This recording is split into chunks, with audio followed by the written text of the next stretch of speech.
se ve limitado por dos fenómenos. Uno es que los tejidos y los elementos van a fundir, ¿no? Y lo otro es que el tórax es una estructura tridimensional y la tenemos que plasmar en una estructura bidimensional, es decir, poner unas sobre otras y tener que jugar mucho con nuestra imaginación a la hora de leer una placa de tórax. Miren, ahí les puse una diapositiva que es como para que hasta el más chiquito lo entienda. La placa de rayos es blanca antes de que sea quemada por la máquina de rayos X, ¿ok? Es blanca. Y se va a pintar según el pase de los rayos a través de la estructura que se interpone entre los rayos y la placa. Es cierto que la placa que nosotros leemos es el negativo, ¿ya? El negativo es así blanquito.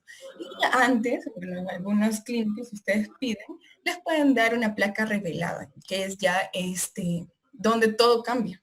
Todo lo que se ve oscuro se verá más claro en la placa revelada y todo lo que se ve blanco se verá oscuro en una placa revelada. Pero nosotros siempre leemos los negativos. Por lo tanto, tenemos que entender esto. La placa va a funcionar como si fuera una placa blanca y se va a oscurecer en tal medida haya menos interposición en el pase de los rayos. Entonces la placa es blanca, se interpone el sujeto y el sujeto va a impedir que la totalidad de rayos atraviese. Entonces, en las áreas donde no se encuentra el sujeto, los rayos van a incidir completamente, por lo tanto van a pintar la placa mucho más oscura. En las áreas donde están los huesos, por ejemplo, del paciente, que son mucho más densos, los rayos van a rebotar, no van a poder incidir totalmente y la placa va a permanecer siendo blanca. Entonces, esto nos da una idea de las densidades. Aquí ya les puse unos experimentos. ¿Por qué? Porque ustedes siempre tienen que entender lo que hacen, ¿ya? Entonces, las placas de rayos X es más o menos como la superficie de la mesa que ustedes ven. Lo que hace es registrar el pase de los rayos a través de diferentes densidades o de diferentes objetos. Ustedes ven cómo los rayos de luz pasan a través del vaso, ¿no? Pero estos rayos de luz se distorsionan al pasar. Igual pasa con las placas, chicos. Eso también es algo que ustedes tienen que entender. Mientras más lejos esté de la placa, esto de aquí va a generar un cambio. Mientras mayor densidad, así como en el cuaderno, la tonalidad va a ser diferente, ¿no? Entonces, esto de acá es para que ustedes vean que siempre que los rayos pasan por alguna estructura, tienden a generar una proyección de estas estructuras dependiendo de la facilidad que tengan estos rayos para atravesarlas, ¿ya?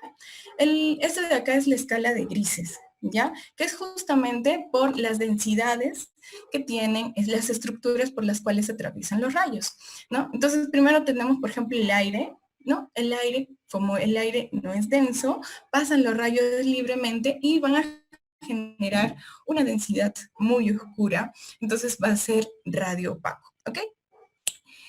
Tenemos la grasa, el agua, que es blanca, ¿no? Ahora, cuando yo les dije, nosotros leemos, ¿qué leemos? Los negativos.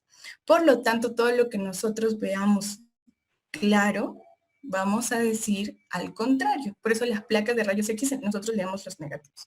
Entonces, cuando nosotros aquí vemos, por ejemplo, el aire, nosotros decimos es radio lúcido, ¿ya? Y cuando aquí vemos el calcio, es radio opaco, ¿ok?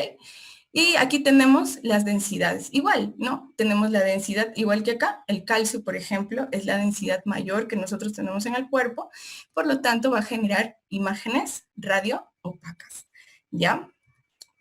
Entonces aquí tenemos también las densidades, como ven el hueso genera densidades radiopacas también, y el aire es radiolúcido, ¿ya? Entonces aquí tenemos una plaquita, por ejemplo es un paciente que le han tirado perdigones, y los perdigones son metales, por lo tanto generarán imágenes radioopacas, ¿ven? Y son todas luminiscentes, ¿ven? Y también tenemos los pulmones detrás, tenemos el hueso obviamente va a tener una densidad menor que el metal, por eso se ve diferente, ¿no? Pero tenemos también ahí el aire. Muy bien. Luego tenemos este experimento, el segundo experimento, que vamos a ver cómo se distorsiona la imagen dependiendo de la cercanía del material que se opone con los rayos a la placa que va a grabar esta proyección de los rayos. Ustedes van a ver que mientras más cerca está la imagen de la placa, mejor se contornean los límites. Ustedes ven que ahí los pies tienen un contorno mucho mejor que el contorno que ustedes pueden ver de las zonas superiores donde está el letrero. Eso es muy importante, chicos, porque mientras yo me pego más a la placa, los bordes que están más pegados se ven mucho más nítidos. Y eso ustedes lo van a ver. Por ejemplo, cuando nosotros tenemos un paciente que se hace una proyección póstero anterior, obviamente el corazón está más pegado a la placa, por lo tanto los límites del corazón se verán mucho más nítidos. Igual, si el paciente está en decúbito dorsal, la placa está en su espalda, por lo tanto el corazón se borrarán un poco los límites y se notarán mucho mejor las vértebras posteriores. Entonces eso es importante, notar cuál es la estructura que más se ha pegado a la placa, porque esa estructura que esté más pegada a la placa será la estructura que tendrá mejor delimitación. Y la estructura que está más separada de la placa tendrá una delimitación mucho más, menos nítida, ¿me entienden? Y eso depende de la cercanía de donde esté la placa, ¿ya? El tercer experimento es este experimento de las manos y las sombras. En el experimento de las manos y la sombra, podemos ver que por más que una mano esté detrás de la otra, a la hora de ver la silueta que conforman estas manos, vamos a ver que no podemos diferenciar quién está delante, quién está detrás, porque uno tiene la misma densidad y porque esta imagen no es tridimensional, sino es bidimensional. Entonces eso es justamente lo que yo les decía, ¿no es cierto? Una estructura tridimensional la tenemos que volver bidimensional y darle mucha rienda a nuestra imaginación para poder identificar las estructuras que están. Por ejemplo, ahí ven una imagen. Espérenme un ratito. Justo el doctor Sedano me está hablando por ustedes. Les voy a decir que estamos en clase. Ya. Entonces, cuando ustedes, cuando aquí los animalitos, cuando ustedes ven los animalitos, van a ver de que se confunden ambas manos. Igual acá, ¿no? Nosotros tenemos el corazón y tenemos una telectasia en la base izquierda. Entonces ambas se confunden y se pierden sus límites. Entonces nosotros tenemos que recurrir a la imaginación para poder delimitar. ¿Ya, chicos? Entonces tenemos, luego tenemos aquí también, esto nos va a servir para cuando nosotros leamos las placas, porque tenemos que ver qué estructuras, qué estructuras están detrás y qué estructuras se van a unir en sus siluetas para poder entender las placas. Entonces, las placas se toman de diferentes, están fuera de los campos pulmonares, las clavículas están oblicuas y la silueta cardíaca y la cámara gástrica se notan bien. La cámara gástrica es importante. ¿Por qué? Porque tiene la cámara gástrica tiene presencia de aire y de líquido. El líquido por gravedad se va hacia el fondo y el aire se queda en la superficie. Este aire, por lo que hemos estado describiendo, va a generar una densidad diferente y vamos a poder notar que hay aire en la cámara gástrica. Notar que hay aire en la cámara gástrica obviamente me indica que mi paciente ha estado de pie. Entonces eso es importante. Lateral izquierda y derecha, entonces también podemos pedir laterales. En verdad lo correcto es pedirle a un paciente siempre una incidencia posterior anterior y una incidencia lateral. ¿Por qué? Porque hay muchos ver, cuando si pedimos además la lateral, podemos tener una idea más panorámica de todo lo que es las estructuras del tórax. Y esto es justamente por esto, ¿no? Cuando nosotros tenemos una estructura que está totalmente delante de la proyección de los rayos, todo lo que está detrás de la estructura no lo vamos a poder ver.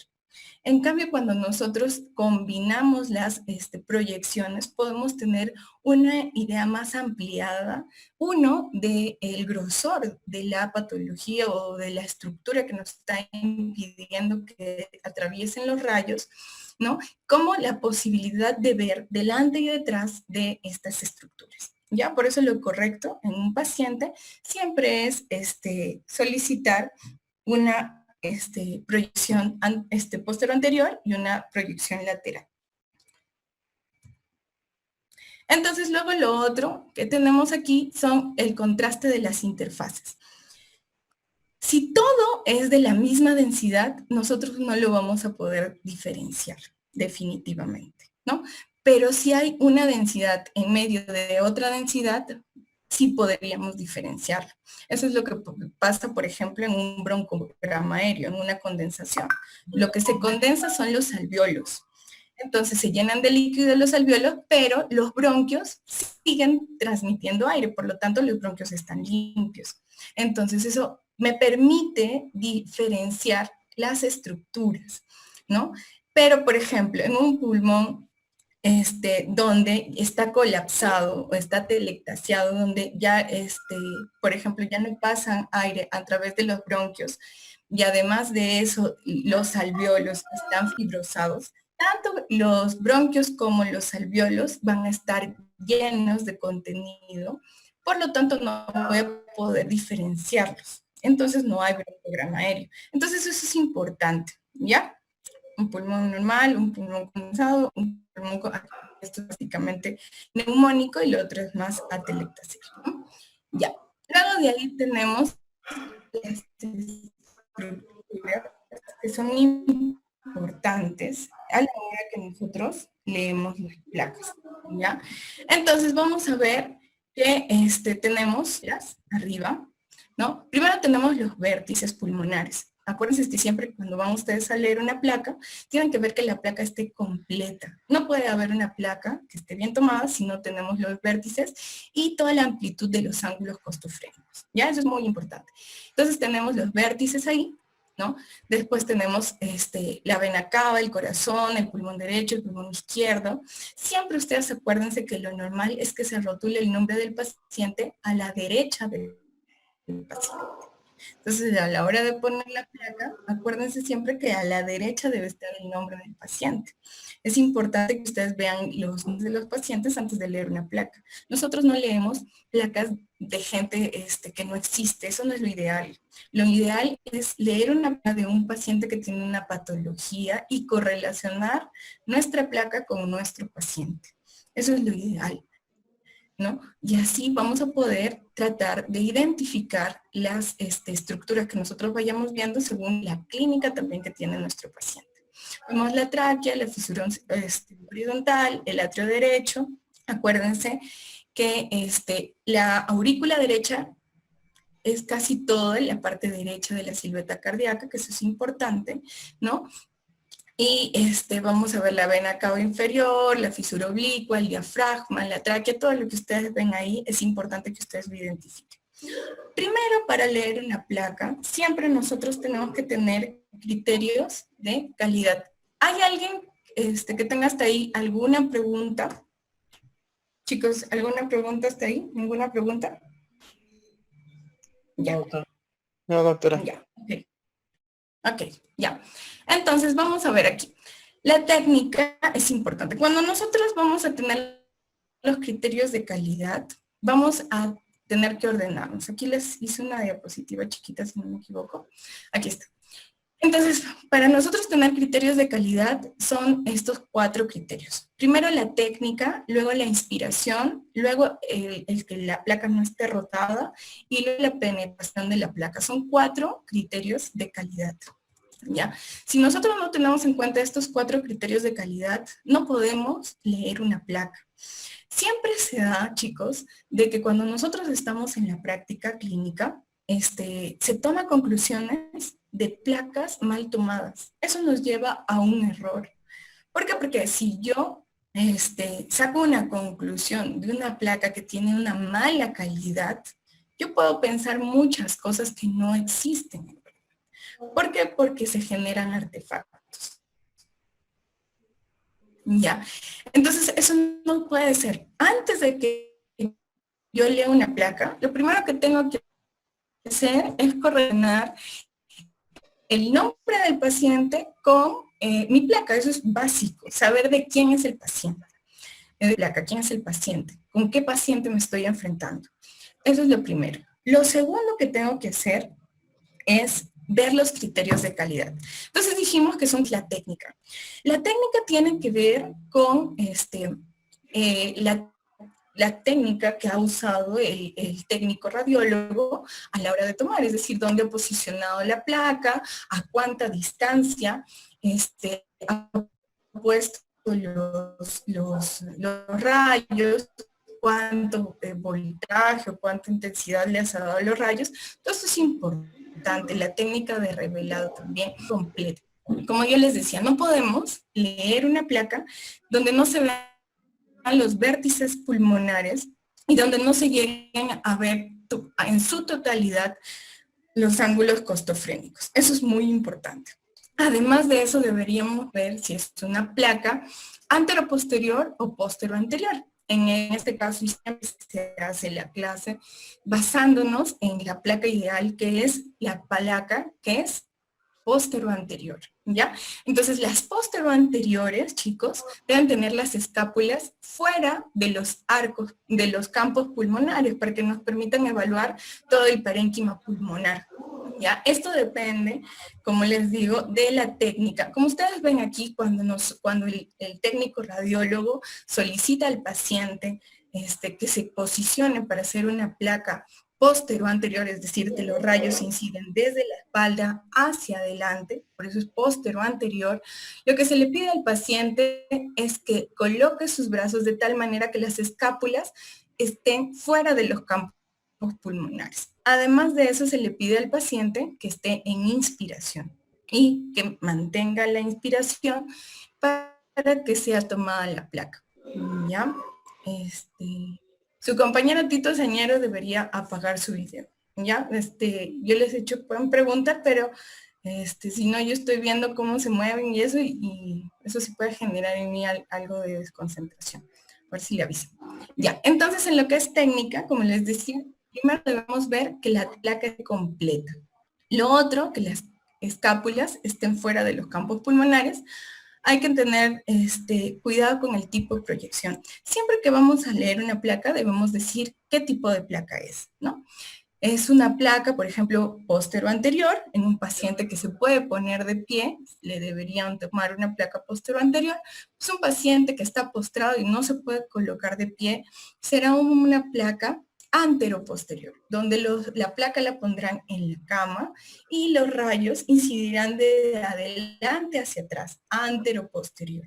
¿Cómo lo diferenciamos? Bueno, el paciente que está anteroposterior, normalmente la placa le han tomado en decúbito dorsal. Por lo tanto, posiblemente lo más posible es que haya estado acostado. Cuando uno está acostado, no puede hacer este movimiento para sacar las escápulas de los campos pulmonares.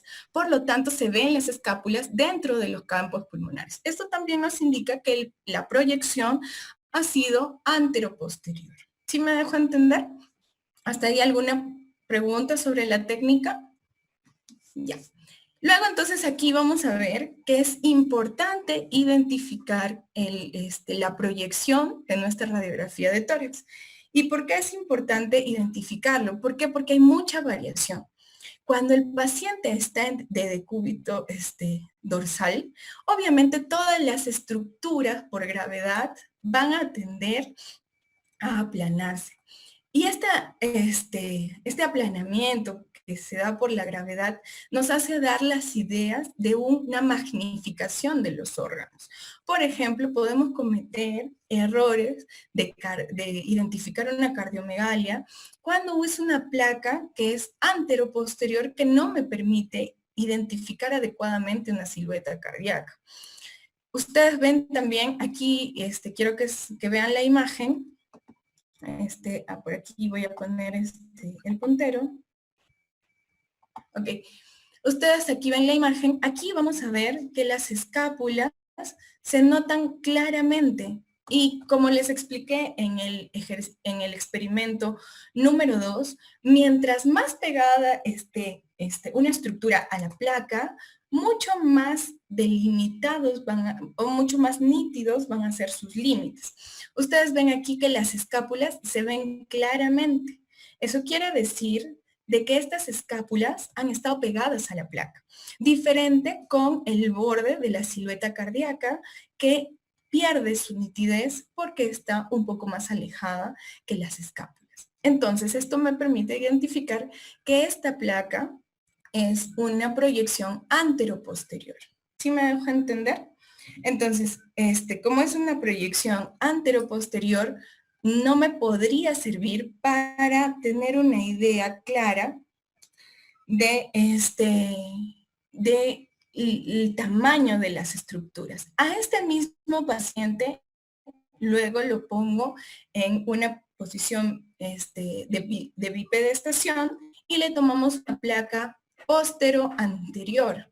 Ustedes verán que como es póstero-anterior, la parte anterior del tórax. Chicos, ¿sí me escuchan bien o se está entrecortando? Confírmame si se escucha bien, si no para cambiar el internet, porque aquí me sale que mi internet es inestable. Sí se escucha, doctora, pero a ratitos nomás está medio que se traba. Por ahora sí está bien, doctora, no hay problema. Ya. Entonces seguimos. Si hay algún problema, me avisan para cambiar en esta primera placa, una posición anterior en un paciente acostado. Nosotros vemos las escápulas y vemos mayor, la silueta más grande, que salen las escápulas de dentro de los, de los campos pulmonares, no se visualizan con tanta claridad los límites de las escápulas, como ustedes pueden ver acá, porque obviamente las escápulas ya se posicionan más lejos de la placa. Lo otro que siempre vemos es la presencia de gas en la cámara gástrica, ¿no? Y vemos que aquí sí podríamos tener una idea más real de la silueta cardíaca. ¿Ya? Entonces, siempre es importante identificar el tipo de proyección. Eso es con respecto a la evaluación de la técnica, ¿ya? Ver si está completa nuestra placa y ver, la posición en la que ha sido tomada.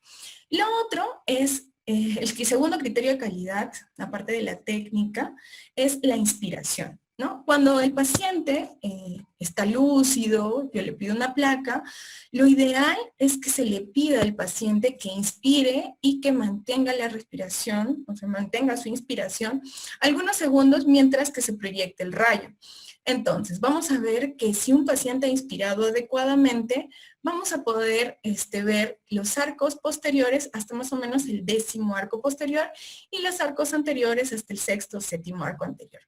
Esto es importante porque, ¿por qué? Porque me permite ver la totalidad de los campos pulmonares, porque el paciente ha hecho una inspiración que ha permitido que el diafragma descienda, permitiéndome ver toda la totalidad de los campos pulmonares. Además de eso, permite que los bronquios se llenen de aire y me permitan también visualizar mucho mejor un broncograma aéreo o alguna distorsión de del bronquial, ¿no? Y identificar si es que hay un problema de atrapamiento de aire o algún problema enfisematoso. Esto es importante. Entonces, el paciente debería estar en inspiración, ¿no? Y deberíamos de poder contar los arcos costales. Si es posterior, ustedes van a ver aquí, ¿no?, que tenemos dos proyecciones. Una donde el paciente no ha inspirado, por lo tanto los diafragmas no han descendido, y otra inspiración donde el paciente ha inspirado y los diafragmas han descendido. Cuando el paciente también inspira, hace que la silueta cardíaca sea realmente evaluable. Nosotros no podemos tampoco evaluar una silueta cardíaca y decir que tiene, por ejemplo, cardiomegalia mi paciente, si es que el paciente no ha inspirado adecuadamente y no se ha hecho este movimiento de baja o caída del diafragma, ¿no? Entonces, vamos a ver aquí que ustedes pueden contar los arcos costales. Entonces, vamos a ver que los arcos costales, tenemos los arcos costales posteriores y los arcos costales anteriores. Los arcos costales anteriores tienen una dirección muy marcada hacia el centro del tórax, ¿no? Mientras que los arcos posteriores son mucho más horizontalizados. Entonces, nosotros lo que vamos a hacer es contar los posteriores. Entonces debemos tener más o menos de 10 a 11, ¿no? 1, 2, 3, 4, 5, 6, 7, 8, ¿no? Aquí creo que no he contado el arco anterior que está más arriba, pero más, se acerca a nuestro rango, porque como les dije, lo que nosotros debemos hacer es que más o menos 10 posteriores. Igual acá, 1, 2, 3, 4, 5, 6, 7, 8, 9, y bueno, el décimo que ya no se nota, pero ahí están, ¿no? Se pueden ver, tiene una buena inspiración. Igual aquí, ¿no? Vamos a ver que podemos contar los ángulos, estas placas. Ven aquí, tenemos también, aquí lo que están contando son los arcos anteriores, ¿no? Aquí tenemos 1, 2 arcos anteriores, 3, 4, 5, 6, 7 arcos anteriores. Ahora, si quieren contar los posteriores, empezamos aquí. 1, 2, 3, 4, 5, 6, 7, 8, 9, 10. En este de acá ha cumplido totalmente, ¿no? El conteo de los arcos, y es una placa bien inspirada. Nosotros normalmente, ya cuando vemos que tiene más de 9 arcos posteriores, decimos que es una placa que se ha inspirado adecuadamente, ¿no? Hay pacientes que no pueden inspirar. Eso también lo vamos a ver cuando veamos EPOC, EPIT para patrones enfisematosos que tienen los pacientes, pero es importante ver la inspiración. Si es un paciente normal, siempre debemos exigir al técnico que lo haga inspirar y que sea una buena placa. Aquí también vemos otras placas donde no ha habido una adecuada inspiración, ¿no? Estas de aquí no ha habido una adecuada inspiración y nos pueden dar imágenes de magnificación que no son las correctas, sobre todo de la silueta cardíaca, y nos impiden ver patologías en la zona inferior en las bases. Ya.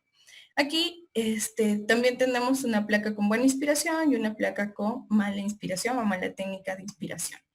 El tercer criterio de calidad es si la placa está centrada o no.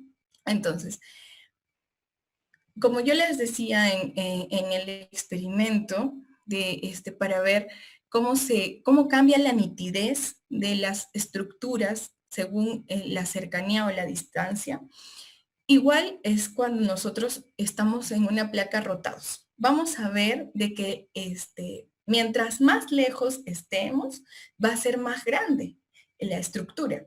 Y mientras más cerca estemos, va a ser más pequeña la estructura. Entonces, si yo no me encuentro centrada en la misma distancia, los ambos campos pulmonares de la placa, diferenciatro. Además de esto, me puede parecer un pulmón más hiperénico, quién sabe, o un pulmón con mayor atrapamiento de aire, más oscuro, ¿no? Pero ahí simplemente artefactos porque la placa no está adecuadamente centrada. Entonces, para ver que una placa esté centrada, lo que tenemos que ver siempre es que las clavículas, los extremos de las clavículas, estén equidistantes de lo que son las apófisis espinosas. ¿Ya? Entonces nosotros cuando vamos a leer una placa, Primero vemos la técnica, que esté completita nuestra placa, vemos cuál ha sido la posición de mi paciente, luego vamos a ver que haya inspirado el paciente, que se pueda ver toda la amplitud y que esté centrada. Aquí ustedes tienen algunos ejemplos, ven cómo los extremos de las clavículas equidistan de lo que es de lo que son las apófisis espinosas. Aquí también vemos como cuando el paciente no está centrado, un hemitórax está mucho más pegado a la placa y el otro está más lejos. Eso nos distorsiona el resultado de la placa. Entonces aquí tenemos, por ejemplo, una placa rotada, donde ustedes van a ver de que no están equidistantes, y esto de acá nos va a generar confusiones al momento de leer la placa, ¿no? Entonces vamos a ver que, bueno, aquí no se nota mucho, pero sí hemos visto en los pacientes que tenemos, a veces es muy difícil centrarlos, y se distorsiona totalmente las imágenes que podemos obtener, ¿no? Incluso aquí, miren, los bordes de la silueta cardíaca en el lado izquierdo son mucho más nítidos que los bordes de la silueta cardíaca en el lado derecho. Y esto es justamente por esto que no está centrado, ¿no? Y esta falta de centralidad nos puede hacer cometer múltiples errores, incluso de consolidaciones que no existen. ¿Por qué? Porque podemos pensar que la clavícula es una consolidación y todo es fruto de las rotaciones. Y esta es una placa bien centrada donde vemos que equidistan los bordes, los extremos de la clavícula. Y lo otro es esto de la penetración. La penetración es penetrado demasiado los rayos. Voy de nuevo porque la conferencia pasada creo que hemos tenido problemas porque no me han escuchado. Ya. Entonces, cuando está muy dura, cuando decimos esta placa está sumamente dura, es porque ya parece placa para ver columna. O sea, vemos todas las estructuras óseas, ¿no? Y las vemos demasiado nítidos, y esto hace que perdamos la nitidez de las estructuras que están por delante, ¿no? Como en la silueta cardíaca, perdemos las estructuras pulmonares, porque los rayos han pasado y no me han permitido ver las estructuras más anteriores, y ya vemos todos los huesos, y eso se llama una placa muy dura, ha penetrado demasiado. Y una placa muy blanda es que los rayos no han logrado penetrar. Entonces vemos las estructuras más bien muy lúcidas, ¿no? Entonces, más bien, bueno, muy radiopacas en todo caso, y no podemos distinguir los bordes de las estructuras. Entonces, por ejemplo, aquí, en este lado, vemos una placa en verdad muy penetrada. ¿Por qué? Porque como ustedes ven aquí, lo que nosotros debemos tener es que se debe ver hasta la cuarta vértebra dorsal por detrás del corazón. Nosotros debemos leer, poder contar hasta 4 vértebras dorsales, es decir, vértebras que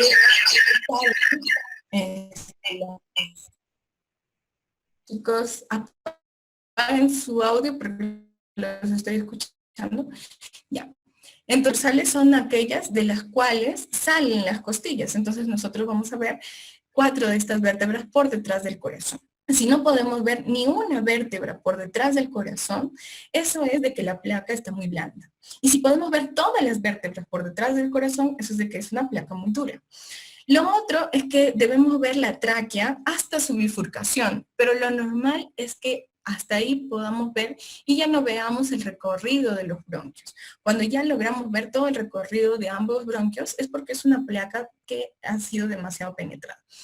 Entonces aquí, por ejemplo, vemos el recorrido de los bronquios, por lo tanto es una placa muy penetrada, pero ciertamente nos permite ver algunas estructuras. Lo otro es que vemos todos los arcos, todos los discos vertebrales. Por lo tanto, es una placa demasiado penetrada, donde no me permite visualizar adecuadamente las estructuras, los bordes, si es que ha habido por ejemplo, una neumonía, que ha sido mucho más adelante, mucho más anterior, no lo voy a poder visualizar adecuadamente. Y también tenemos lo que son placas muy blandas, ¿no? En este caso, aquí vemos una placa muy blanda, no se puede ver ningún disco dorsal por detrás de eso, y también me genera muchas dudas porque puede ser de que por ahí solo la escápula yo lo puedo ver como una condensación o puedo tener muchos artefactos. Entonces, las placas deben estar adecuadamente penetradas. Igual aquí tenemos una placa muy blanda, una placa muy dura, ¿no? Y estos son nuestros 4 criterios de calidad. Una vez que la podemos nosotros leer la placa, y siempre con estos criterios, ¿no? Radio opaco y radio lúcido. Todo lo negro será radio lúcido y todo lo más claro será radio opaco, ¿ok? Ahora, siempre nosotros tenemos que tener un orden de lectura, chicos. Nosotros, cuando pasamos de visita, yo siempre les digo a los internos que lean la placa, ¿no? Cuando ustedes leen la placa, tienen que empezar diciendo placa de un paciente varón de 80 años de edad, no sé, el nombre del paciente, de quién se trata, comprobar esa identidad. Lo segundo es hablar de la calidad de la placa. Una vez que ya hemos pasado por los 4 puntos de calidad, vamos a ir a leer nuestra placa. El orden de la lectura en verdad depende de cada uno, pero todos tenemos que tener un orden. No puede ser de que ustedes lean de manera totalmente desordenada, primero pulmones, después huesos. No es así la lectura. Yo conozco muchos médicos que tienen un diferente orden a la hora de leer las placas, pero todos tienen un orden, todos tienen un orden de lectura, ¿ok? Entonces, aquí lo que vamos a hacer es el orden de la lectura. Normalmente lo que se recomienda es leer de fuera hacia abajo y de arriba hacia abajo, ¿ya? Entonces, si ustedes son ordenados, nunca se les va a ir ninguna patología. Si ustedes de frente se van a ver pulmón y no vieron huesos, no vieron el mediastino, no vieron el tejido blando, se les va a ir un montón de patologías. ¿Ya? Entonces eso no puede pasar, siempre tenemos que tener un orden y se lee de fuera hacia adentro y de arriba hacia abajo. Entonces vamos a empezar aquí un poquito. Ya, entonces primero, ¿no? Que es lo más externo, luego el marco óseo, luego la pleura, luego el diafragma, luego el mediastino, los ilios, ¿no? Luego la silueta cardíaca, los pulmones y el espacio pleural. Aquí se me ha ido porque la silueta cardíaca está antes de los ilios. Ya se lee primero la silueta cardíaca, luego los ilios. Pero la idea, como les digo, es que ustedes tengan un orden. ¿Ya? Ustedes pueden tener un orden diferente, doctora. Yo, la verdad, primero blanco, marco óseo, luego pulmones, porque lo hago de afuera hacia adentro, y de acá es más o menos, no es siguiendo totalmente ese esquema, ¿no? Porque como ustedes ven, primero ven el diafragma, luego el mediastino y luego el pulmón. Bueno, como les digo, son algunas ideas, ¿ya? Entonces, primero, lo que es importante es que ustedes tengan bien esquematizado cómo van a leer. Aquí tenemos primero lo que son tejidos blandos. Cuando nosotros hablamos de tejidos blandos, hablamos de todo lo que es la distribución subcutánea de la grasa. Es importante ver que la distribución sea simétrica. Por ahí hay pacientes que pueden tener lipomas, pueden tener otros tipos de alteraciones con la distribución de la grasa. Entonces siempre es importante ver que esto sea simétrico. Y lo más importante cuando nosotros vemos una placa de tórax en lo que son tejidos blandos, es evaluar si hay presencia de enfisema subcutáneo. A veces no nos damos cuenta, pero ustedes verán que la densidad de la grasa debe ser uniforme en todo el espacio del subcutáneo, pero si nosotros ya tenemos por ahí una radiolucidez, es porque hay aire, ¿no es cierto? Entonces por aquí está más radiolúcido, por lo tanto, esto de acá me indica que hay presencia de aire. Entonces, aquí vamos a ver, ¿no? que vamos a tener aquí también el enfisema subcutáneo. Miren cómo aquí no todo está, como ustedes lo han visto en las otras placas, ¿no? Todo aquí ustedes ven el subcutáneo es de una sola densidad y aquí vemos que hay múltiples densidades a nivel de la zona subcutánea. Eso nos habla de una fístula broncopleural, puede haber tenido rupturas de alguna bronquiectasia, puede haber habido un accidente y esto ha generado que haya enfisema, ¿ya? Porque cuando hay pequeñas rupturas a nivel de la pleura, sale el aire y se acumula en el espacio subcutáneo. Entonces es importante. Lo otro que tenemos que ver son, por ejemplo, en el espacio, en lo que son tejidos blandos, las mamas, ¿ya? Por ejemplo, aquí vamos a ver un paciente con mastectomía derecha, ¿no? Obviamente, si ustedes ven eso y la paciente no tenía mastectomía derecha, esa placa no es de la paciente. Siempre es importante evaluar el tejido subcutáneo. Igual aquí, ¿no? Ustedes van a ver que tenemos un paciente que no es simétrico. Ustedes pueden ver de que la mama derecha es más grande que la izquierda y eso nos puede hablar de que hay una presencia de masa y tendríamos que examinar con mucho mayor detenimiento a la paciente. Siempre es importante, como les digo, tratar de correlacionar nuestros hallazgos con el paciente. Lo otro es el marco óseo. Bueno, nosotros vamos a evaluar marco óseo. Empezamos desde el húmero, la articulación, las clavículas, las escápulas y las costillas. Siempre, como les digo, de fuera hacia adentro y de arriba hacia abajo para que no se les pierda nada. ¿Ya, chicos? Entonces hay que ver el tamaño, la forma, el contorno de cada hueso, la densidad y la mineralización. Por ejemplo, si ustedes tienen un paciente de 18 años que le toman una placa, tienen que ver de que los huesos no estén desmineralizados. Porque si mi paciente a los 18 años tiene osteopenia, yo tendría que pensar que por ahí tiene otra patología. O sea, no es normal. No es normal que un paciente de 18 años tenga unos huesos bien mineralizados con una densidad adecuada. Lo otro es comparar la cavidad intravehicular, descartar erosiones y fracturas articulares. Las fracturas son muy comunes. Casi siempre los pacientes que han tenido alguna fractura pasan desapercibidos. ¿Por qué? Porque nosotros de frente nos vamos a leer pulmones y no nos fijamos si es que hay o no una buena continuidad en las costillas. Por ejemplo, cuando son fracturas antiguas, eso deja un callo óseo. Y eso también nos permite ver si el paciente con anterioridad ha tenido algún tipo de accidente, para poder preguntarle qué pasó, ¿no? Y cuando son fracturas recientes, pues no hay callo óseo, pero hay una marcada, una notoria discontinuidad en las costillas, ¿no? Entonces eso es algo que nosotros tenemos que ver. El espacio articular también tenemos que ir evaluando, ver si está normal, ensanchado, estrecho, aunque no es el fin de la placa, pero sí por ahí podríamos verlo, ¿no? A ver. Lo otro que nosotros tenemos son, bueno, ahí hay unas fotos de fracturas costales para que ustedes vean. La única forma de saber leer placas es viendo placas. Mientras más placas vean ustedes, mejor va a ser. Ahí tenemos una fractura clavicular.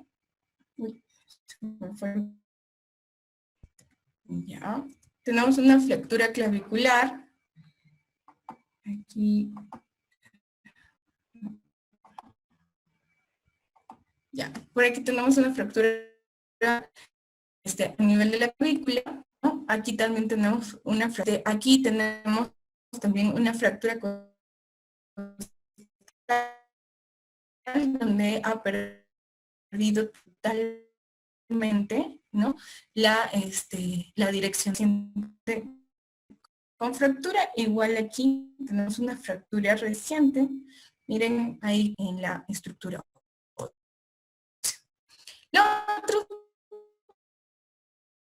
por ejemplo, algunos defectos óseos con pacientes que me pueden hacer un EPOC fácilmente, justamente por esta falta de simetría en los campos pulmonares, ¿no? Un pulmón comienza a compensar al otro.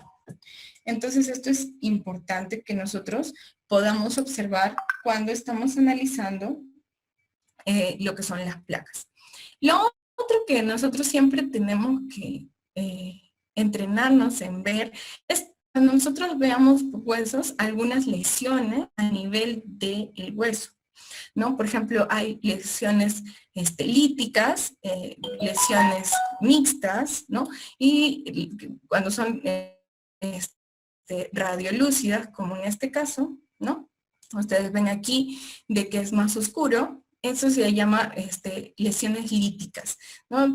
Son lesiones menos densas que el hueso que lo rodea y se ven más negros, y entonces acá nos hablan de destrucción ósea. Es importante, ¿no? Hay pacientes con mieloma que pueden tener este tipo de lesiones, otras patologías también, entonces es importante.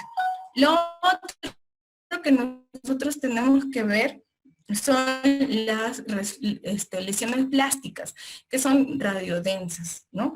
Que son más oscuras que el hueso que lo rodea, ¿no? Y las otras que son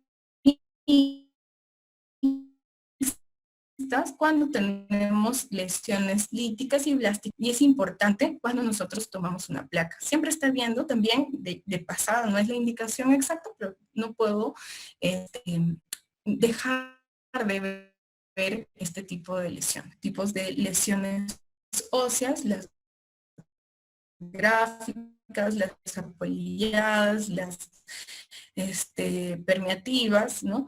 Bueno, cada una de estas se correlaciona con algún tipo de enfermedad, lo que nosotros más vemos en medicina, paciente al marco óseo de la placa de tórax. Hay también otros ejemplos de lesiones blásticas, perdón, esto de acá son lesiones líticas porque son más oscuras, y este de acá sí sería una lesión blástica porque es más radiolúcida, ¿no? Entonces ahí lo que ustedes están viendo para diferenciar algunos tipos de lesiones. Chicos, ¿me escuchan? Porque me sigue saliendo que mi internet está inestable. Sí, no hay ningún problema, ¿no es cierto? Ya. Sí, doctora. Ya. Muy bien. Entonces, luego de ahí, una vez que ya hemos visto el marco óseo, hemos visto el subcutáneo, lo ideal es ver las pleuras, ¿ya? Yo siempre les digo, fíjense en las pleuras porque normalmente no se deberían ver. Si ustedes ven la pleura, la notan a la pleura, eso es porque la pleura está inflamada, está engrosada o tiene una patología. Hay cáncer de pleura, hay tuberculosis pleural que me pueden generar este tipo de alteraciones. Entonces es muy importante identificarla, ¿ya? Normalmente las pleuras no se ven a menos que la pleura visceral esté separada de la parietal o estén engrosadas ambas. Entonces, por ejemplo, ahí tenemos un paciente que tiene una radiopacidad a nivel de las pleuras, se ven mucho más radiopacas, entonces se ven más brillantes, y esto nos puede indicar que hay una patología inflamatoria o quien sabe un engrasamiento por alguna enfermedad crónica como tuberculosis a nivel de pleuras, ¿ya? Luego aquí tenemos un paciente que tiene una efusión pleural. Acuérdense que la efusión pleural se sitúa a nivel de ambas pleuras, o sea, se genera un tercer espacio con la separación de la pleura pleural de la pleura visceral, y esto se llena de alguna sustancia, ¿no? Puede ser líquido, puede ser sangre, ¿no? Entonces es importante, ¿ya? Entonces vamos a ver que en la radiografía de tórax, si la radiografía es lateral, podemos ver derrames pleurales desde 50 a 75 mililitros, ¿ya? Por eso si ustedes piensan que el paciente tiene efusión pleural, lo ideal sería sacarle una radiografía lateral, ¿no? Y si ya tiene mucho más, por ejemplo 150, con 150 ya tenemos un borramiento del ángulo costofrénico. Siempre hay que evaluar los ángulos costofrénicos, ver si hay borramiento de estos ángulos. Y si hay borramiento, esto de acá puede ser por una telectasia o puede ser por una fusión pleural, ¿no? Por ejemplo, en una insuficiencia cardíaca vamos a encontrar muchas veces borramiento de ambos ángulos costofrénicos. Entonces es importante. El derrame pleural pequeño resulta útil realizar una radiografía en decúbito lateral del mismo lado. Bueno, esas son algunas proyecciones especiales que a veces pedimos para identificar si hay derrames pleurales pequeños, pero lo normal es que nosotros las veamos ya sea en la lateral o en la póster anterior, ¿ya? Ok, luego tenemos aquí el signo del menisco. Para esto, recién, antes de que empiece todo esto de la cuarentena, tuvimos un paciente en quien se le planteó un tumor fantasma. Un paciente que tenía una patología neoplásica, ¿no? Y se le planteó un tumor fantasma. Un tumor que aparece cuando suspendemos diuréticos. Entonces es un tumor que no es un tumor en verdad, sino una acumulación de líquido de manera focalizada en una cisura, ¿no? Ustedes se acordarán que la pleura entra por los lóbulos del pulmón y entonces entre pleura y pleura, que está dividiendo los lóbulos, puede llenarse de líquido y esto darnos una imagen como estas, ¿no?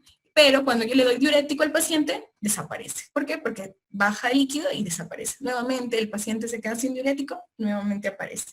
Entonces esto de acá se llama tumor fantasma.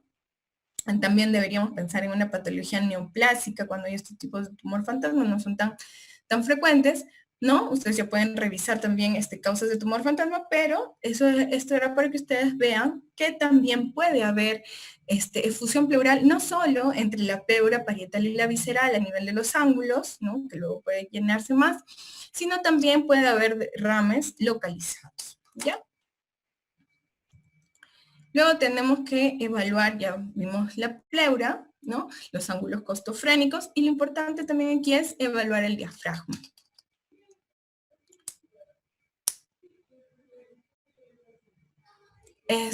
A nivel del diafragma, primero, igual que con la pleura, tenemos que ver los ángulos costofrénicos.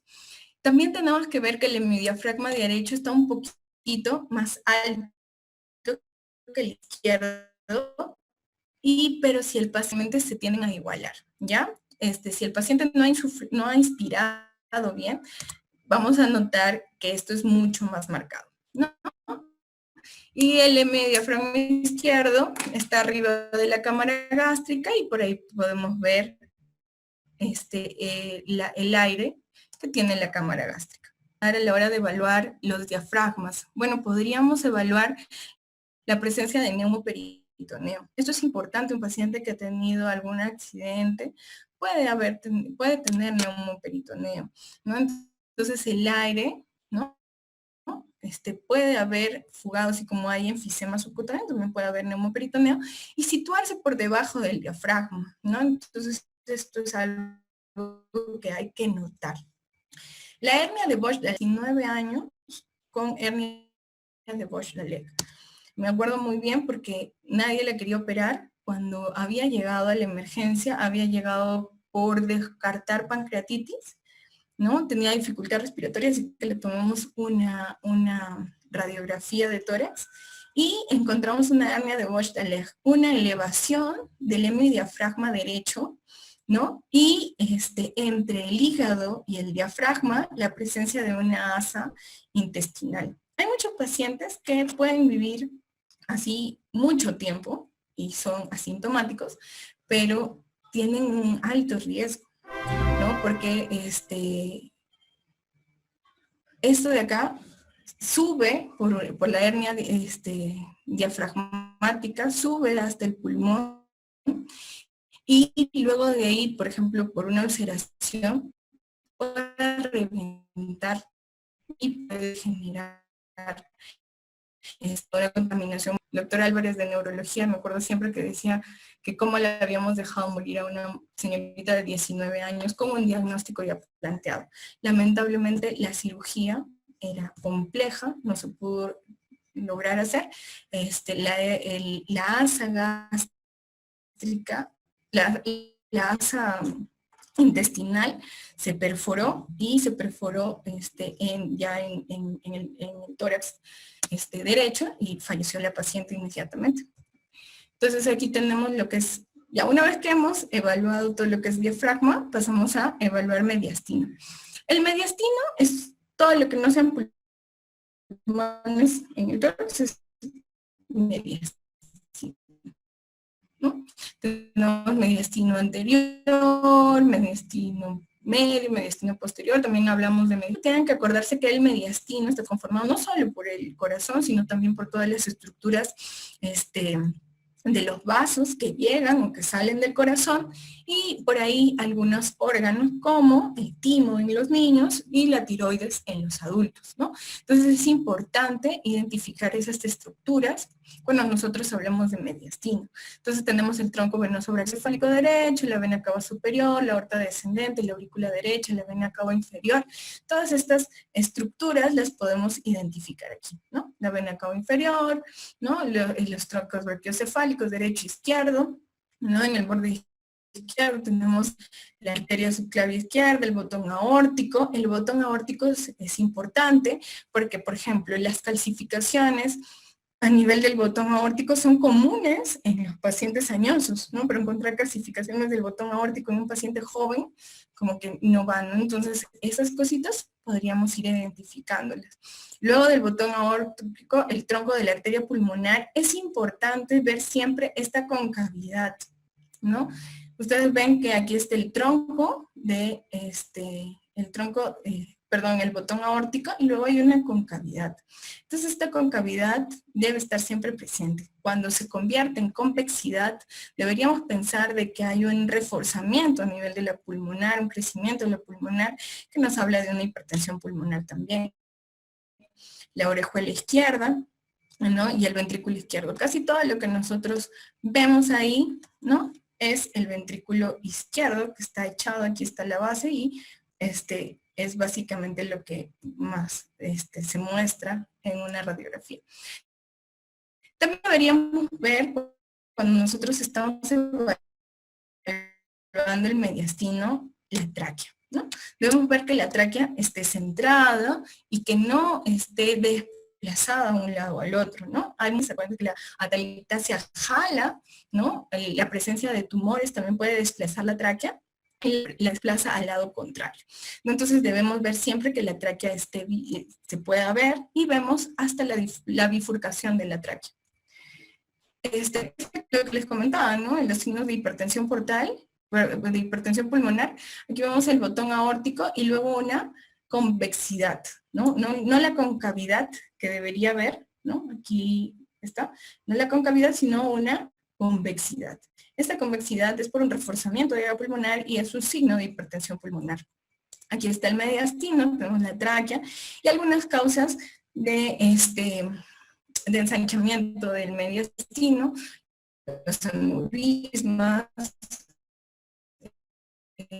los lipomas, los linfomas, la hernia de Montgomery, el tumor de mediastino medio, ya lo pueden leer ustedes, pero ustedes siempre acuérdense de las 4 T's, ¿no? Que como ustedes ven aquí en esta tablita, por frecuencia también son las más importantes de aprendernos, ¿no? El timoma, el teratoma, el terrible linfoma, es la otra T, terrible linfoma, y el tumor tiroideo, ¿no? Que también pueden haber, y son las 4 T's de el ensanchamiento mediastínico. Ahora tenemos los tumores, que como ustedes ya vieron, pueden generar un ensanchamiento del mediastino, sobre todo el mediastino superior. Y vamos a ver, por ejemplo, aquí tenemos una radiografía de tórax donde encontramos una masa que desplaza la tráquea, y este es un paciente que tiene un carcinoma tiroideo, ¿no? Entonces ahí vemos cómo se genera un ensanchamiento del mediastino superior. Igual tenemos el signo de Lilio, ¿no? También por un tumor, ¿no? Donde aquí es un paciente que ha sido diagnosticado con un carcinoma tímico, ¿no? Y que esto ha generado también un ensanchamiento de que es el mediastino superior, ¿no? Ahora, dentro del mediastino, lo que nosotros tenemos que ver es la silueta cardíaca y la vasculatura.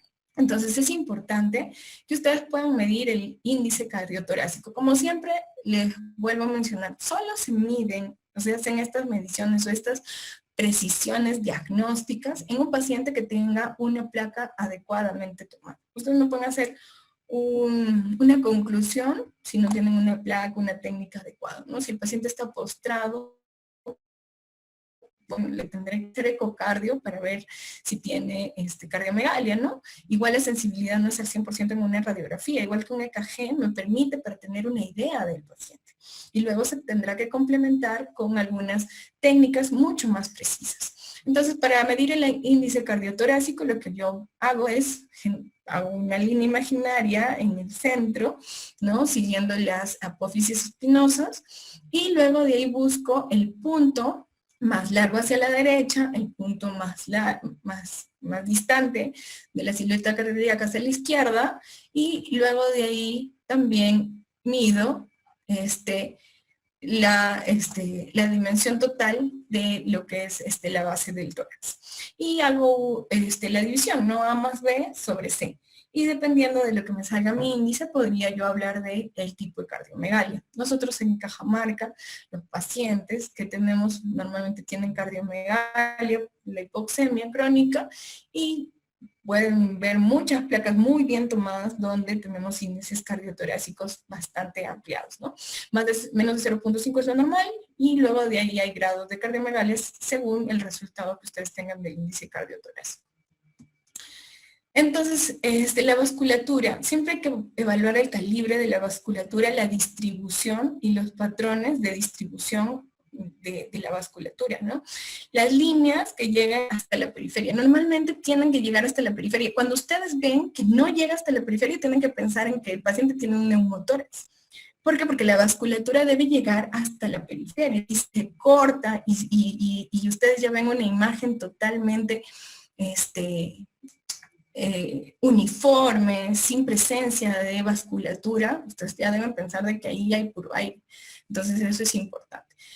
Los bifurcados son en ángulos agudos, ¿no? No tenemos esta bifurcación obtusa, ¿no? Que también es importante diferenciar. El grosor disminuye hacia la periférica, donde se vuelven vasos más pequeñitos, y es más marcado en las bases, ¿no? Entonces vamos a ver los ilios, ¿no? Aquí tenemos el signo de la palla, por ejemplo, que es el alargamiento de la arteria pulmonar derecha, y ustedes pueden ver el signo de la palla cuando tenemos un paciente con TEP, por ejemplo, ¿no? Entonces aquí hay un alargamiento de la pulmona de sangre y nos puede permitir ver la palla. Ahí hay algunos otros signos que tienen que ver a nivel de ilio, por ejemplo el signo de Fleischner, que es el aumento del tamaño de la arteria afectada por un TEP, y el signo de Westermarck. Los tres signos son de TEP, que podríamos también revisar. Es un tema importante.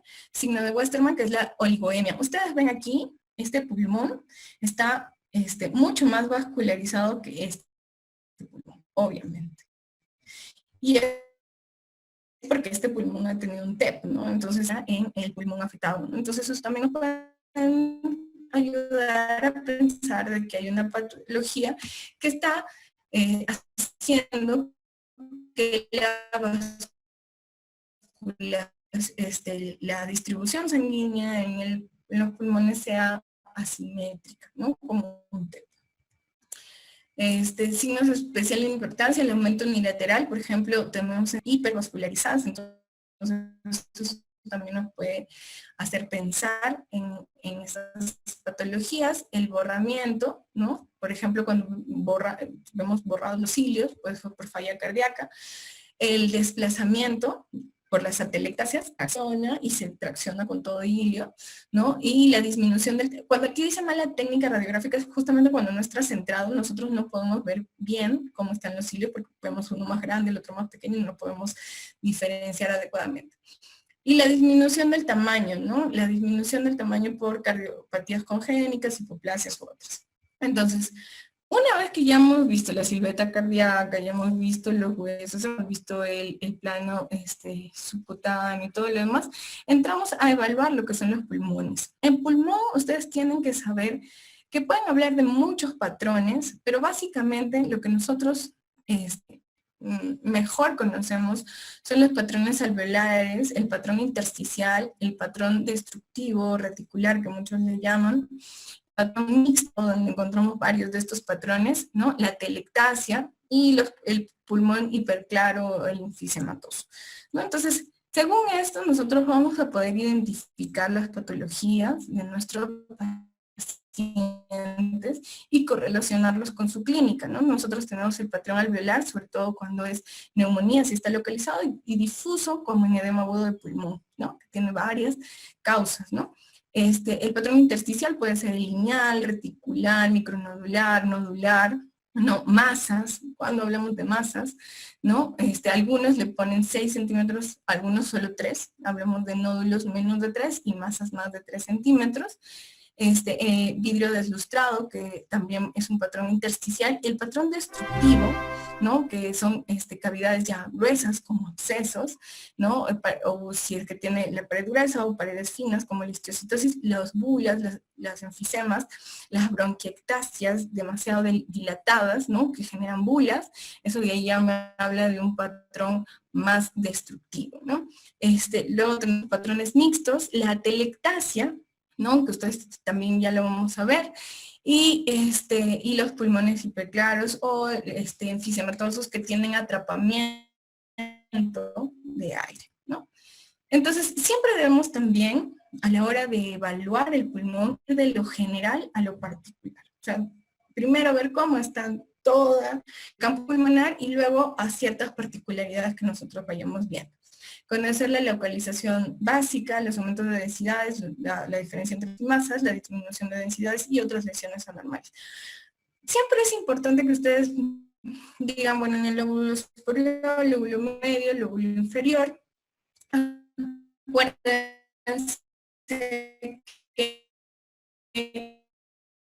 solo en el lado derecho tenemos lóbulo superior, medio, inferior, ¿no? Y lóbulo inferior, ¿no? Y cuando nosotros tenemos, siempre debemos pedir una radiografía lateral, ¿no? ¿Por qué? Porque ahí sí me va a permitir y no se me superponen tanto, ¿no? Las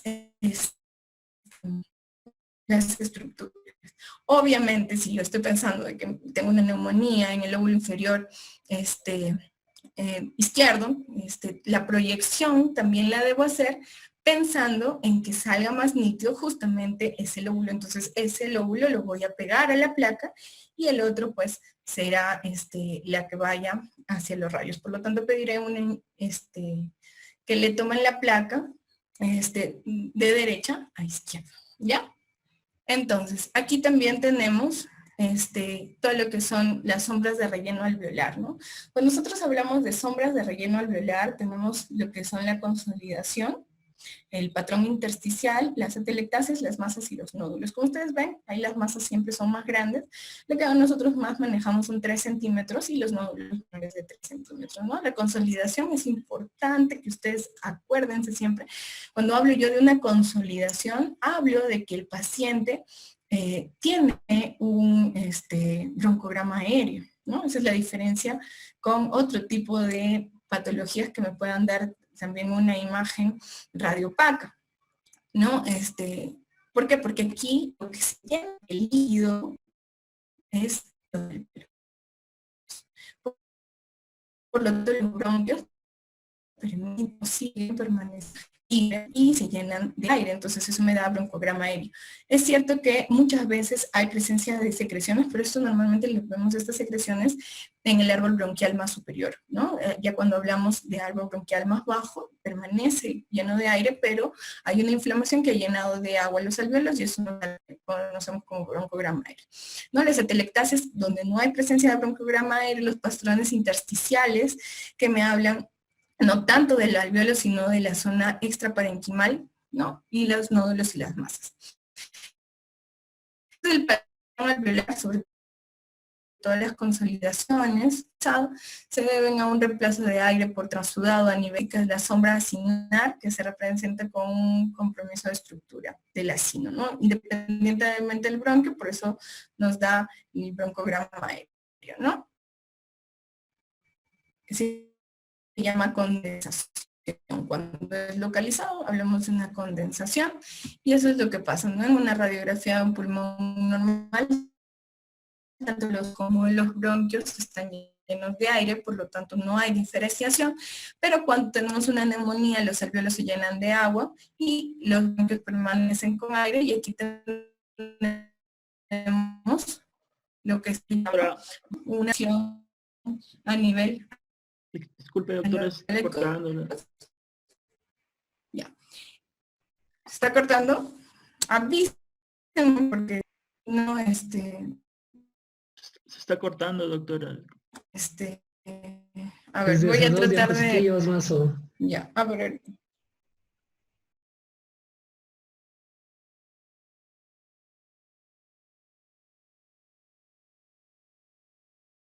Un poquito antes, doctora. ¿Ahí? Ahí. Ya, entonces ahí les estaba diciendo de que siempre tienen que acordarse que el lóbulo superior, medio e inferior está solo en el hemitórax derecho y en el pulmón izquierdo solo tenemos lóbulo superior e inferior. ¿Ya? Y siempre que nosotros tengamos dudas o tengamos una sospecha de una patología a nivel del lóbulo inferior, siempre debemos pedir una radiografía lateral para ver al lóbulo inferior en toda su amplitud, ¿ya? Entonces eso es importante. Y lo otro es, aquí ya tenemos las sombras de relleno alveolar, que teníamos consolidación, como les decía, que tiene presencia de broncograma aéreo, el intersticial, que es un patrón que no tiene necesaria ver con el alveolo en sí, sino con el espacio intraalveolar, ¿no? Extraparenquimal. Las atelectasias, ¿no? Los nódulos, las masas, que lo vamos a ir viendo uno por uno. El patrón alveolar, ¿no? Aquí siempre ustedes van a ver que en todo patrón alveolar lo normal es que se presente un broncograma aéreo, ¿no? Porque es un patrón que me habla más de un reemplazo del aire, ¿no? Que está en el alveolo, se reemplaza por líquido, ¿no? Entonces, miren, esto es lo que pasa. Cuando nosotros tenemos un pulmón normal, tanto el alveolo como los bronquios están llenos de aire, ¿no? Pero si estos alveolos están infectados, por ejemplo, con una neumonía, estos alveolos se llenan de secreción, de exudado, y estos de aquí van a hacer de que se llenen de líquido, ya no tengan aire, y eso es lo que nosotros llamamos consolidación, ¿no? Entonces aquí vemos, por ejemplo, una consolidación a nivel de lóbulo superior, y eso es lo que ustedes siempre tienen que decir, ¿no? Una consolidación a nivel del lóbulo superior, ¿no? Que presenta broncograma aéreo. Y el broncograma aéreo es esto, ¿no? La presencia es son como ramitas, no sé si me pueden entender, que se presentan dentro de la consolidación. O sea, no es una consolidación que ustedes vean un solo tono, una sola densidad. ¿Por qué? Porque hay presencia de aire a nivel de los bronquios, pero también hay presencia de exudado. Eso es lo que nosotros llamamos consolidación, normalmente lo encontramos en neumonías, ¿no? Entonces aquí yo les había hecho esto de acá es un cuadrito que también lo pueden encontrar en el CERAM, y que les voy a dar ahí para que lo revisen. Y aquí tenemos, por ejemplo, cuando nosotros tenemos contenido alveolar, ¿no? Y sobre todo agua, podemos encontrar pus también en los alveolos, sangre o algunas células que pueden ser, por ejemplo, en sarcoidosis, que también hay presencia de algunos tipos de células, de celularidad a nivel de alveolos que genera de que se borra el alveolo, pero persista el aire dentro de los bronquios, ¿no? También tenemos cuando esta consolidación ya no es local, sino generalizada, ya estamos hablando sobre todo de un edema pulmonar que es bilateral, ¿no? Que también tiene varias causas, también ustedes lo pueden ver, y también podemos distinguir en consolidaciones agudas o crónicas, ¿no? Entonces vamos a ver que el patrón alveolar, como les estaba diciendo, es importante diferenciar entre el localizado y el difuso. Entonces en el localizado tenemos la neumonía y el difuso, el edema agudo de pulmón principalmente, ¿no? Hay varias causas de edema agudo de pulmón, puede ser urémico, puede ser edema agudo de pulmón cardiogénico, puede ser un edema agudo de pulmón por enfermedad de Monge, varias causas de edema agudo de pulmón, pero es un patrón alveolar que tiene, ¿no? Esta diferencia de densidades, pero es bilateral. En cambio, el patrón alveolar localizado más nos habla de neumonía y por ahí bronquiectasias, ¿no? Que es mucho más localizado. Aquí les puse algunas fotos de edema agudo de pulmón, que es el patrón alveolar en alas de mariposa, ¿no? Entonces vemos que ambos hemitórax se encuentran comprometidos, ¿no? El edema agudo de pulmón es un ejemplo característico de una afectación pulmonar difusa, ¿no? Y es a predominio periliar y luego se va diseminando, ¿no? Eso es el edema agudo de pulmón. Nosotros tenemos el patrón intersticial. En el patrón alveolar, los que están comprometidos es el alveolo en sí. Entonces, en el patrón intersticial es el tejido conectivo que rodea al alveolo. Entonces, ¿no? Es cierto, está dentro del parénquima pulmonar, pero no dentro del alveolo, sino fuera del alveolo. Entonces, aquí tenemos tejido conectivo, ¿no? En condiciones normales el intersticio no debería verse, porque es como aquí, por ejemplo, ¿no? El intersticio son esas líneas pequeñitas, pero en el patrón intersticial, estas líneas pequeñas que están entre el alveolo se han llenado de líquido o de tejido fibrótico y ya comienzan a verse. Entonces esto de aquí nos hace de que causa engrosamiento, que lo podemos ver a veces. Entonces no existe broncograma aéreo, existen líneas y micronódulos, ¿no? Se ven sobras irregulares con apariencia reticular, ¿no? Y que confluyen y normalmente son por lesiones tardías.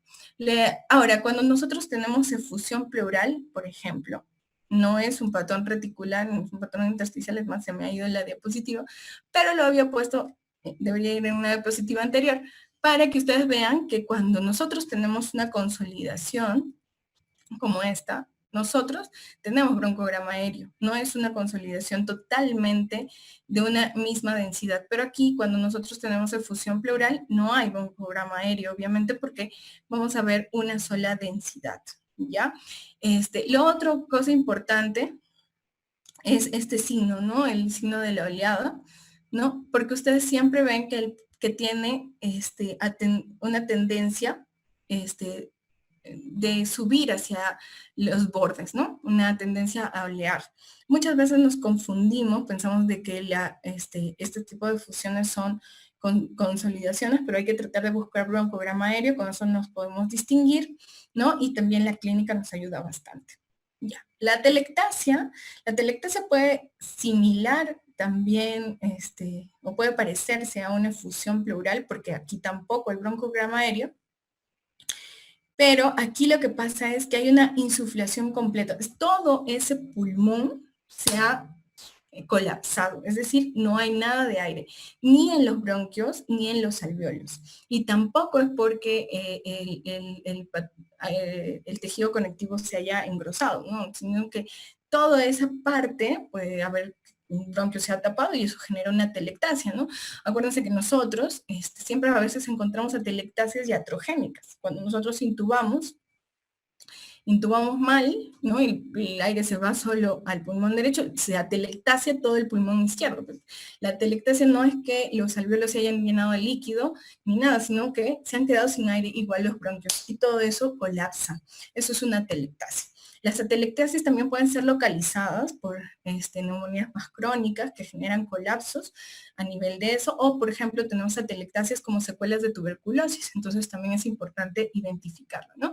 La atelectasia es un colapso refiriéndose a la insuflación incompleta de toda una parte del pulmón y corresponde a la pérdida de volumen, ¿no? Y no todo lo que ustedes vean blanco es neumonía, ¿no? La neumonía normalmente va con su broncograma aéreo, ¿no? Lo otro puede ser una atelectasia o una efusión pleural. Entonces ahí les puse una diapositiva que encontré, que se llama diferencias con atelectasia de la efusión pleural, ¿no? Y la efusión pleural es líquido. Por lo tanto, si es líquido va a llenar todo el espacio pleural y va a tratar de llevar todas las estructuras al lado opuesto. En cambio, la atelectasia es un colapso. Como colapsa, jala las estructuras hacia el lado comprometido. Entonces, eso es algo que siempre hay que tener en cuenta. La atelectasia jala, mientras que el derrame o la masa botan las estructuras hacia el lado opuesto, ¿no? Entonces, ahí vemos que la atelectasia genera desplazamiento hacia el lado afectado, elevación de la hemidiafragma, porque colapsa y es como que se quiere jalar todo, ¿no? Y hiperinsuflación contralateral, eso también genera la efusión pleural, más bien eso es una similitud. ¿Por qué? Porque obviamente el otro pulmón va a tener que compensar, ¿no? Entonces, aquí tenemos el patrón intersticial.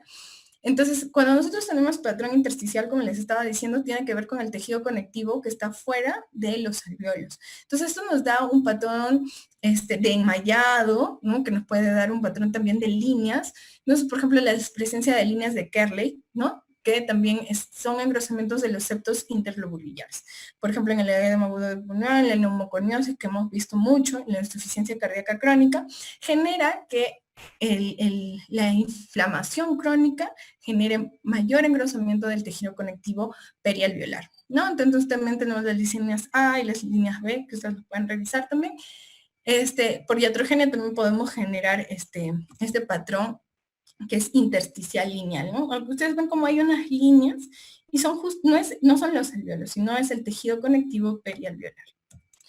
Y el patrón intersticial reticular, que también le llamamos patrón intersticial de destrucción, ¿no? Que lo conocemos como panal, eso es cuando ya se han destruido los alveolos y se han destruido totalmente y ha generado una fibrosis en el tejido conectivo, pero alrededor de cada alveolo. Entonces, ¿eso qué nos va a generar? El alveolo no existe, por lo tanto no está ni lleno de aire ni de nada. Hay aire porque, bueno, ya se destruyó el alveolo, ¿no? Pero no está lleno de agua ni nada. Y lo que podemos ver es la oscuridad del aire en el lugar del alveolo y la reticularidad, ¿no? Alrededor de ese espacio alveolar. Entonces vemos muy claramente como un panal, ¿no? Una zona oscura rodeada de una zona mucho más clara que es todo este tejido fibrótico y dentro un espacio vacío, ¿no? Entonces esto de acá es el patrón reticular, ¿no? Presencia de parénquima pulmonar que pueden acompañarse de pérdida de volumen. La panalización significa una lesión destructiva, ¿no? Que puede ser por fibrosis, puede ser por secuela de tuberculosis, muchas causas que también lo vamos a ver. Luego de ahí tenemos el patrón intersticial micronodular o milia, ¿no? Ustedes acuérdense, la tuberculosis, la que es contagiosa, es la que se encuentra dentro de los alveolos. Cuando tenemos una tuberculosis miliar, esa tuberculosis no está dentro del alveolo, por lo tanto no es contagiosa, y se encuentra fuera de los alveolos en el tejido conectivo perialveolar, ¿no? A nivel de lo que es el sistema linfático también del pulmón. Entonces, la tuberculosis miliar no es contagiosa, pero sí se puede notar este patrón micronodular a nivel de todo lo que son el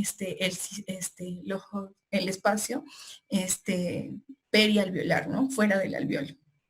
Entonces, vamos a ver que, por ejemplo, lo podemos encontrar sobre todo en tuberculosis miliar, también en artritis reumatoide, silicosis, neumoconiosis y otras causas. Aquí tenemos el patrón intersticial micronodular o milia. Son bien pequeñitas, son puntitos como si ustedes hubiesen esparcido arenilla, y eso es lo que encontramos muchas veces en pacientes con tuberculosis miliar. Ya, aquí hay otro cuadro para que ustedes vean el patrón intersticial cuando es reticular, nodular, con mayor atenuación y baja atenuación, ¿no? El patrón destructivo. Bueno, nosotros hablamos de patrón destructivo y aquí quizás se pueden confundir un poco cuando hablamos de patrón intersticial reticular, ¿no? Porque es una destrucción del parénquima, pero cuando esta destrucción va más allá o crece mucho, también hablamos de estructuras de destrucción, más que de patrón de estructura destructivo, ¿no? Sino de estructuras de destrucción, ¿no? Que son, por ejemplo, las cavidades pulmonares, ¿no? Las cavidades pulmonares con pared gruesa, como sucede en los abscesos o en el cáncer de pulmón cavitado, y con paredes finas, como pueden suceder en las bulas o cuando tenemos un pulmón enfisematoso. Las bulas se pueden llenar incluso de hongos, ¿no? Ustedes han visto el aspergillus que pueden invadir una bula y también nos va a dar diferentes imágenes a nivel de la radiografía. Pero siempre que nosotros encontramos cavidades, debemos pensar de que es una estructura de destrucción, ¿no? Una estructura que se ha dado por la destrucción de esa área, ¿no? Entonces aquí, por ejemplo, podemos ver, ¿no? Por ejemplo, aquí, ¿no? Miren, aquí hay agua y hay aire. Entonces, de acá es una bula, ¿no? Que se ha llenado de agua, posiblemente se ha infectado, o puede haber incluso sangrado, ¿no? Y de acá ya es una estructura de destrucción, es una bula, ¿no? Ya, entonces, una vez dicho esto, yo les quería recomendar de que siempre que ustedes vean todo lo que es este tema de radiología, traten de buscar información en el CERAM, ¿ya? Porque es la Sociedad de Radiología Española, y siempre tienen artículos muy, muy buenos que ustedes pueden encontrar. Por ejemplo, aquí, de acá es el EPOS del CERAM. Ustedes buscan y aquí dice, por ejemplo, CERAM 2014, ¿no? Y ustedes pueden encontrar todo lo que son imágenes y artículos que les pueden servir. Lo que yo quería hacer con esto era enseñarles algunas imágenes para que ustedes puedan hacer un poco de práctica de lo que hemos hecho, ¿no? La escoliosis, por ejemplo, en este paciente. No se Bueno, ve, doctora. no lo ven. Uy, ya, ahorita lo arreglo para que lo puedan ver.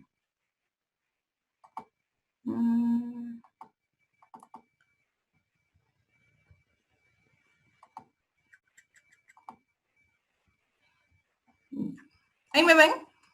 Ahí ven Sí, doctora. Sí, ya. Esto de acá es del CERAM, ya que es la Sociedad Española de Radiología, ¿ya? CERAM. Ya, entonces, por ejemplo, aquí vemos una radiografía de tórax con una escoliosis. Ustedes pueden ver que los ángulos costofrénicos están libres. No hay, bueno, si ustedes, primero, siempre es la calidad de la placa, ¿no? Tenemos que ver, y hay que esto es una placa un poquito, penetrada, ¿no? Es un poquito dura. ¿Por qué? Porque no solo vemos la tráquea hasta la bifurcación, sino podemos verla más allá de la bifurcación. Además de eso, por detrás de la silueta cardíaca vemos casi todas las estructuras óseas, y eso no debería pasar, solo debería ser hasta la cuarta, ¿no? Vértebra. Entonces es un poquito dura, pero sí nos permite identificar, y vemos aquí una escoliosis marcada en el paciente, ¿no? Luego de ahí, bueno, aquí dice se visualiza hiperclaridad pulmonar izquierda, ¿no? Pero es porque el paciente, como les dije, ustedes pueden decir, doctora, pero está asimétrica las mamas. No, pero el problema es que no está centrada, es una placa rotada. Por eso ustedes pueden notar de que incluso podríamos pensar de que aquí este pulmón está hiperinsuflado o está haciendo una función compensatoria en relación al derecho, pero es simplemente por la rotación. Esta rotación va a hacer de que los extremos de la clavícula no estén equidistantes, pero es justamente por este defecto anatómico del paciente. ¿Ya? Entonces, por eso vemos, este borde mamario se ve mucho más claro porque está más pegado a la placa, y mientras que el otro está más distante. Entonces, eso nos sirve para leer esta placa, ¿no? Entonces, luego de aquí tenemos una mastectomía derecha, que es una placa, es una imagen que les había puesto para ver que no hay una simetría en ambas mamas. Una radiografía de tórax. Bueno, esta es una radiografía menos dura que la anterior, vemos que no se ven claramente, ¿no? Los cuerpos vertebrales, ¿no? Es una placa bien insuflada, ustedes pueden contar, ¿no? 1, 2, 3, 4, 5, 6, 7, 8, 9 y 10 arcos, ¿no? También no vemos ninguna patología a nivel de tejido subcutáneo, y vemos que los pulmones están limpios, tenemos una silueta cardíaca no magnificada, tenemos la convexidad, ¿no? El botón aórtico y la convexidad de la pulmonar, ¿no? El paciente tiene una mastectomía, ¿no? Ya, luego de aquí, no se quiere cargar, pensé que iba a cargar. Bueno, esto de acá es un paciente con radiografía que se nota una claridad focal en el campo, ¿no? Es una hiperclaridad focal, ustedes ven aquí, ¿no? Y esto de acá, la radiografía de tórax se muestra que es por el músculo pectoral, ¿no? Y que en verdad no tiene, siempre que nosotros tengamos una radiografía, lo ideal sería compararla con la tomografía, que tiene mucha mayor sensibilidad. Bueno, chicos, yo les voy a mandar los artículos para que ustedes más o menos vayan viendo, porque son varios artículos del CERAM, que es más o menos para que ustedes practiquen, ¿no? Por ejemplo, esto es una radiografía de tórax normal, ¿no? Ya les voy a mandar para que ustedes vayan viendo algunas patologías especiales y vayan practicando lo que les he enseñado, ¿no? Sobre todo ordenarse en la lectura, ¿no? Por ejemplo, aquí tenemos un osteocondroma, ¿no? Que si ustedes no analizaran adecuadamente las estructuras óseas, pueden pensar que es un nódulo pulmonar, pero es una lesión blástica a nivel de la costilla, ¿no? Entonces, ya les voy a pasar los artículos ahorita, y también les voy a pasar la exposición. Y con eso es la exposición de radiografía de tórax. Si tienen alguna pregunta, háganme la pregunta Y en la próxima clase les voy a dar el lunes a las 8 de la noche, no sé si tienen algún inconveniente, sobre EPOC y EPIT. Y con eso terminaríamos las clases. En verdad, esta clase era de las 3 cosas, pero yo creo que es importante que entiendan bien lo que es radiografía de tórax. Ya, ¿alguna pregunta, chicos? ¿Ninguna pregunta? No, Ya, entonces a su compañero les voy a pasar los artículos del CERAM para que ustedes vean más patologías pulmonares, algunos ejemplos, y el lunes a las 8 hacemos la clase de POC y EPIT. ¿Ya? Gracias. Listo, Doctora. pero muchas gracias. Ya, espero que me hayan entendido. En verdad me preocupa siempre que no preguntan, pero no sé, pues el día que regrese yo al hospital y que no sepan, ya no sé. Será para botarlos de mi visita. Ya, muy bien, chicos. No, doctora,